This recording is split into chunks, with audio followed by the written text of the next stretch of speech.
Hello, this is Lindsay again, the Frugal Crafter, and today we are going to do a technique that I call faux masking. And we are going to put a background in around an image we have already stamped and colored. In this case, we are using a digital stamp from the So Pretty set from Lindsay Stamp Stuff, and I've colored it in with Copic markers already, but if you had a rubber stamp you wanted to use, that's perfectly fine as well. So the first thing we're going to do is take a pom-pom. This one's a little dirty, but it's just a white pom-pom, or it was, and I'm going to dip it in some tan chalk. This is just a little chalk kit. You can just use chalk by the stick, or you can get a scrapbooking kit like that. Whatever you have is just fine. And I'm going to just rub some in the background. I want to use a little yellow too. I think that's kind of pretty to warm it up. And we're just filling in some color here. Really, really light and easy. You can go over your main image because you can simply erase it if you get too much in there. It's no big deal. I wanted a little yellow in there just to warm it up a little bit. Make a nice tan. This set didn't have a good tan in it, so kind of making my own here. Chalk blends really, really well.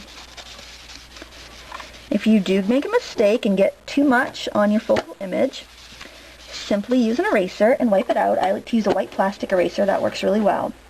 Now what I'm going to do is use my clear ink pad, which also is a little dirty, but it's clear. The ink will come out clear. And when it starts to get a little dry, all I do is use a little glycerin, and I put it in a little baby medicine jar. It's what the liquid Tylenol comes in for infants, just the little droppers, and it is perfect for storing inks and glycerin. This is the glycerin I buy. It's from the health food store. It's $6 for 16 ounces, and that will last you a lifetime. You also can use it in cake decorating and soap making and candy making. Now what I'm going to do is take this large background stamp, and I'm going to ink it up with a clear ink. I'm just going to tap really light because I just re-inked the pad. And I'm going to set it on top of a foam cushion because this is an unmounted stamp. And I'm just going to stamp randomly over my image. It doesn't matter if you get it on the focal image itself because it won't show up. It's only going to show up where we put the chalk on top.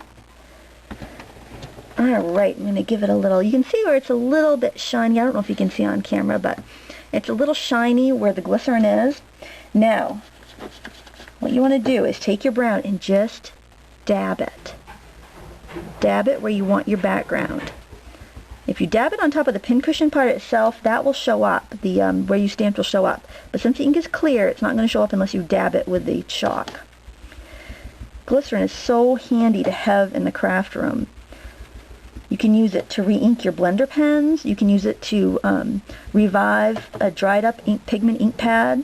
You can even make your own pigment ink if you mix the glycerin with gouache paint, which is basically an opaque watercolor. And you can find inexpensive sets of 18 at the craft store for $10. So just think you can mix up any color ink you wanted whenever your ink pads went dry.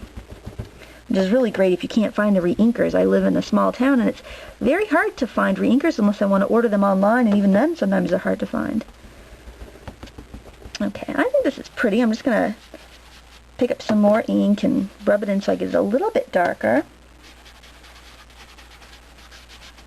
It's always a good idea to dab, but once you get that first layer of ink, you can go in, first layer of chalk, you can go in and rub it a bit. Because you'll never damage the surface of your paper by dabbing. Okay. Here you can see I've got the nice pattern background in there. Now the problem with this is that it took away my shadow that's underneath the pincushion. So I'm going to get my blender pen. This is a Stampin' Up! Blender pen, and I really do think that they make the best blender pen. And it's getting a little dry, so let me show you how you re-ink your pens. You put a little drop of the glycerin. I'm just putting it right on my stamp pad cover. You can actually pull the ends off of these pens and refill them that way, but I am just going to dip the end of my brush in this just to get it a little juicier. And then I'm going to use my chalk palette, just like I would a watercolor palette, and I'm going to pick up some of that dark brown. And then I am just going to add it underneath where I want my shadow to be and blend it out. Isn't that neat?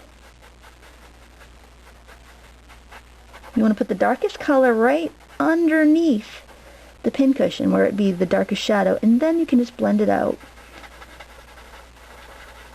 Normally your blender pen wouldn't be this wet, but I just dipped it in the glycerin. But it will fade out really naturally. Chalk is so forgiving, and it always lends a really nice vintage look to a project. And you could actually paint the whole piece with chalk just by dipping it on your palette. It's very, very handy. It's a nice, like if you're going to stamp at somebody's house, or you just want a really non-messy way to color an image, you can just bring a blender pen and your chalk pastels, and that's really all you need. Now if you want to give the edges a nice rouged effect, you can take your ink pad and ink the edges just like you would if you were using Distress ink or any brown ink pad. And then you use your pom-pom again with that dark brown and just dab it around the edges.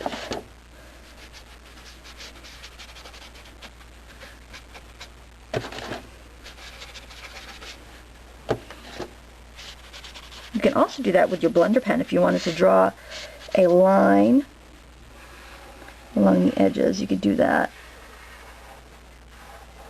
The blender pen won't stay as wet as long as the ink pad. But I don't even buy clear ink anymore. I always use my vegetable glycerin.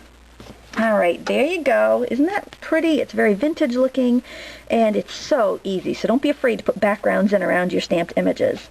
Thanks for watching. See you next time.